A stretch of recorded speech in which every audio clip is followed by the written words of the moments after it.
Snow. The first snow winter hit right before Thanksgiving break. School was closed, so we got an extra day of vacation. Also, waking up to a snow day is just about my favourite thing in the world. I love that feeling when you first open your eyes in the morning and you don't even know why everything seems different than usual. Then it hits you. Everything is quiet, no cars honking, no buses going down the street. Then you run over to your window and outside everything is covered in white. The sidewalks, the trees, the cars on the street, your window panes. And when that happens on a school day and you find out your school is closed, well, I don't care how old I get. I'm always going to think that that's the best feeling in the world. I'm never going to be one of those grown-ups that use an umbrella when it's snowing, ever. Dad's school was closed too, so he took me and Jamie sledging down the skeleton hill in the park. They say a little kid broke his neck while sledding down the hill a few years ago, but I don't know if this is actually true or just one of those legends. On the way home, I spotted this banged-up wooden sled kind of propped up against old Indian rock monument. Dad said to leave it, it's just garbage, but something told me it would make the greatest sled ever. So Dad let me drag it home and I spent the rest of the day fixing it up. I superglued the broken slats together and wrapped some heavy-duty white duct tape around it for extra strength. Then I spray painted the whole thing white with the paint I'd gotten from Alabaster Sphinx I was making for the Egyptian Museum project. When it was all dry, I painted lightning in gold letters on the middle piece of wood, and I made a little lightning bolt symbol above the letters. It looked pretty professional, I have to say. Dad was like, "Wow, Jackie, you were right about the sled." The next day we went back to Skeleton Hill with Lightning. It was the fastest thing I've ever ridden. So much faster than the plastic sleds we'd been using. And because it had gotten warmer outside, the snow had become crunchier and wetter. Good packing snow. Me and Jamie took turns on Lightning all afternoon. We were in the park until our fingers were frozen and our lips had turned a little blue. Dad practically had to drag us home. By the end of the weekend, the snow had started turning grey and yellow, and then the rainstorm turned most of the snow to slush. When we got back to school on Monday, there was no snow left. It was rainy and yucky the first day back from vacation, a slushy day. That's how I was feeling inside too. I nodded hey to August the first time I saw him. We were in front of the lockers. He nodded hey back. I wanted to tell him about Lightning, but I didn't. Fortune favours the bold. Mr. Brown's December precept was, "Fortune favours the bold."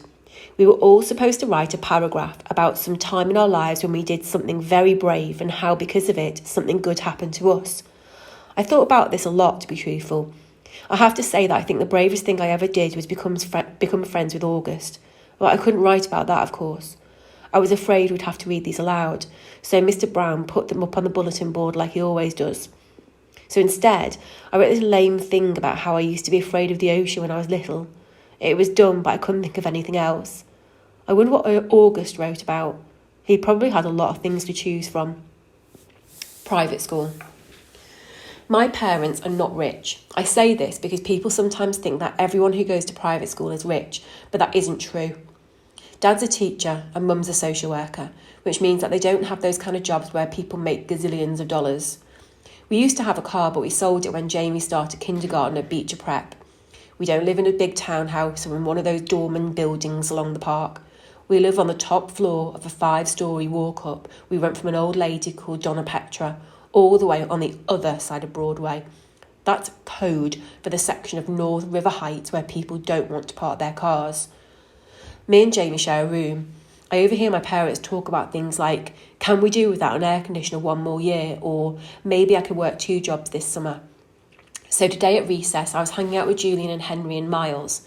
Julian, who everyone knows is rich, was like, I hate that I have to go back to Paris this Christmas. It's so boring. Dude, but it's like Paris, I said like an idiot. Believe me, it's so boring, he said. My grandmother lives in this house in the middle of nowhere. It's like an hour away from Paris in this tiny village. I swear to God, nothing happens there. I mean, it's like, oh, wow, there's another fly on the wall. Look, there's a new dog sleeping on the sidewalk. Yippee. I laughed. Sometimes Julian could be very funny. Though my parents are talking about throwing a big party this year instead of going to Paris. I hope so. What are you doing over the break? Said Julian. Just hanging out, I said. You're so lucky, he said. I hope it snows again, I answered. I got this new sled that is so amazing. I was about to tell him about lightning, but Miles started talking first. I got a new sled too, he said. My dad got it from Hamasha Schlemmer. It's so state-of-the-art. How could a sled be state-of-the-art, said Julian. It was like $800 or something. Whoa. We could all go sledding and have a race down Skeleton Hill, I said. That hill is so lame, answered Julian. Are you kidding? I said. Some kid broke his neck there. That's why it's called Skeleton Hill. Julian narrowed his eyes and looked at me like I was the biggest moron in the world. It's called Skeleton Hill because it's an ancient burial ground, duh, he said. Anyway, it should be called Garbage Hill now. It's so freaking junky. Last time I was there, it was so gross, like with soda cans and broken bottles and stuff. He shook his head. I left my old sled there, Miles said. It was the crappiest piece of junk, and someone took it too. Maybe a hobo wanted to go sledding, laughed Julian. Where did you leave it? I said. By the big rock at the bottom of the hill, and I went back the next day and it was gone. I couldn't believe somebody actually took it. Here's what we can do, said Julian. Next time it snows, my dad could drive us all to his golf course in Westchester, which makes Skeleton Hill look like nothing. Hey, Jack, where are you going? I started to walk away. I've got to get a book out of my locker, I lied. I just wanted to get out away from them fast. I didn't want anyone to know that I was the hobo who'd taken the sled. In science. I'm not the greatest student in the world. I know some kids actually like school, but I honestly can't say I do. I like some parts of school, like PE and computer class and lunch and recess, but all in all, I'd be fine without school. And the thing I hate the most about school is all the homework we get. It's not enough that we have to sit through class after class and try to stay awake while they fill our heads with all this stuff we probably never need to know, like how to figure out the Earth's surface area of a cube or what the difference is between kinetic and potential energy. I'm like, who cares? I've never ever heard my parents say the word kinetic in my entire life. I hate science the most out of all my classes. We get so much work, it's not even funny. And the teacher, Miss Rubin, is so strict about everything, even the way we write our headings on the top of our papers. I once got 2 points off my homework assignment because I didn't put the date on top. Crazy stuff. When me and August were still friends, I was doing okay in science because August sat next to me and always let me copy his notes. August has the neatest handwriting of anybody I've ever seen who's a boy. Even his script is neat, up and down perfectly with really small, round, loopy letters. But now we're ex-friends, it's bad because I can't ask him to let me copy his notes anymore. So I was kind of scrambling today, trying to take notes about what Miss Rubin was saying. My handwriting was awful. When all of a sudden she started talking about the 5th grade science fair project, how we all had to choose a science project to work on. While she was saying this, I was thinking, we just finished the freaking Egypt project. Now we have to start a whole new thing. And then in my head I was going, oh no, like that kid in Home Alone with his mouth hanging open and his hands on his face. It was like the face I was making on the inside.